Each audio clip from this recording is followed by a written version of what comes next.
இந்த படத்துல நடிச்ச அத்தனை நடிகர் நடிகைகளுக்கும் முக்கியமா இந்த படத்துடைய இயக்குனரான மாரி செல்வராஜுக்கும் எத்தனை விருதுகள் கொடுத்தாலும் பத்தாதுங்க.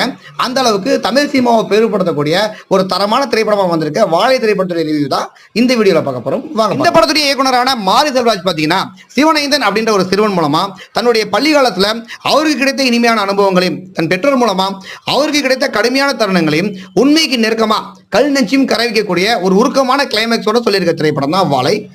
இந்த படத்துடைய பிளஸா மாரி செல்வராஜுடைய ஸ்டோரி அண்ட் ஸ்கிரீன் பிளே. இந்த படத்தில் நடிச்சவங்க அத்தனை பேருமே அவங்களுடைய பெஸ்ட் பெர்ஃபார்மன்ஸை கொடுத்துருக்காங்க. முக்கியமாக அந்த சின்ன பசங்களா வர சிவனேந்தன் ஆகட்டும் சேகர் ஆகட்டும் அவங்க பெர்ஃபார்மன்ஸ்லாம் அல்டிமேட்டுங்க. இந்த படத்துடைய மியூசிக் டைரக்டரான சந்தோஷ் ராணுடைய பிஜிஎம் சாங்ஸ் கண்டிப்பா இந்த படத்தை அடுத்த லெவல் கொண்டு போய் உறுதியாக சொல்லலாம்.